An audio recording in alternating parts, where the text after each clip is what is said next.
Sa wakas matatapos na rin yung tambak arc. Pero bago ako mag-umpisa, pinlace order ko na yung mga naka-add to cart ko na mga paso. Tapos pumunta na agad ako sa planta ng mga otab. Kakaumpisa ko pa nga lang, nagparamdam na agad si Pepsi Paloms. Dumilim ang surroundings. May bigla nga akong nakitang mga basag-basag na tiles dito. Kaya pinagpupupulot ko na sila kasi magagamit ko sila in the future. Napakaswerte ko nga kasi mga porcelain na tiles yung nakita ko. Pero okay lang naman kung ceramic aking napik. Kinuha ko talaga sila kasi may nakikita kong aura sa kanila. Nababalutan sila ng nin. Kinsim panambak na lang yung sinako ko ngayon. Ito na nga pala yung lababo ni Wembanyama. Lagi ko to dinidiligan, di ko lang nabibidyoan. Nung tatanggalin ko na yung mga tukod niya, biglang nawala yung martilyo. Buti magkalapit sila ng pangsinsel. Kung hindi ko talaga siya makikita. Malilibing talaga siya ng buhay. Kaya lagi ako napagkakamalang dumidekwat sa site. Di nila alam sinasama ko sa flooring o kaya sa buhos. Wala na tuloy kumukuha sa akin, kaya ito ako ngayon, solo mission. Calling anybody out there, I think I really need some help. But really need some help na. Pagtapos ko tanggalin yung mga nakaalambre, pinagtatanggal ko na rin yung mga pako sa harang para makahingay-ingay yung lababo ni Wemb. Tapos araw-araw didiligan para di magbitak. Tinanggal ko na rin yung mga tukod niya, pero iniwan ko muna tong pinagsapinan niya. Okay lang naman kahit hindi yan tanggalin.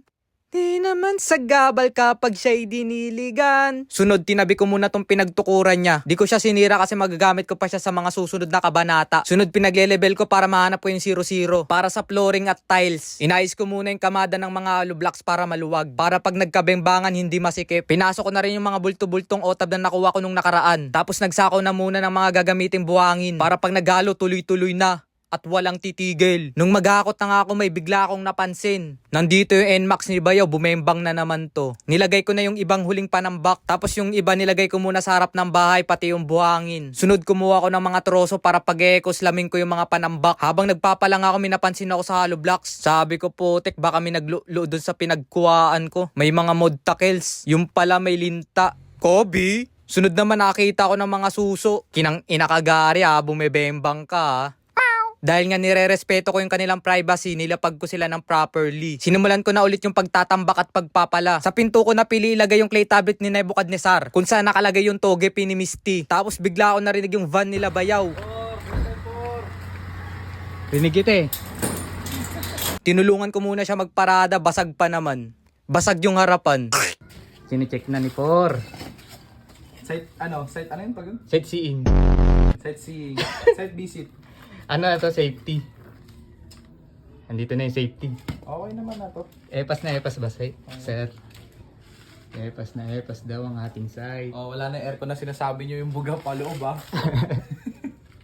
Pagkaalis nga ni Bayo, pinagbababayo ko na yung lupa para malupaypay. Di ko na nagamit yung troso na ban kasi si ES. Pinatag ko na lang yung mga lupa tapos ikinamada ng maayos yung mga sponsor. Basura pa ng bak nila. Imbis na soil, ganyang kasaklap ang buhay ng Kalakal Boys. Sunod, pinasok ko na yung bakal na 8mm para masukat at maputol na. Pagka-grinder ko, sinukat ko na rin yung mga pagtutusukan. Sukatin lang yung total, sabay divide kung ilang column yung itutusok. Pagkatapos ko nga mabarena, nilatag ko na sila. Tapos na mag-alambre na ako, wala na pala. Sabi ko, hindi ako makakapagbuhos nito. Dahil nga hindi na ako makakapagbuhos, winelding ko na lang. Para bukas pag nakabili na ng alambre, doon ko na itutusok yung ibang bakal. At yun, inabot na ng mag-aalas 8.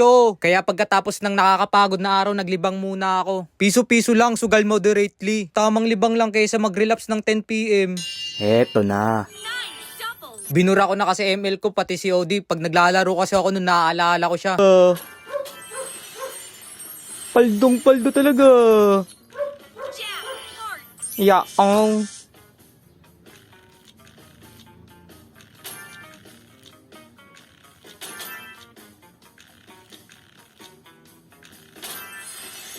Eto na.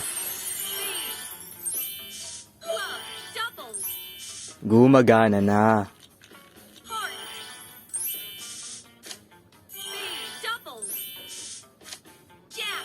Yaong. Eto na.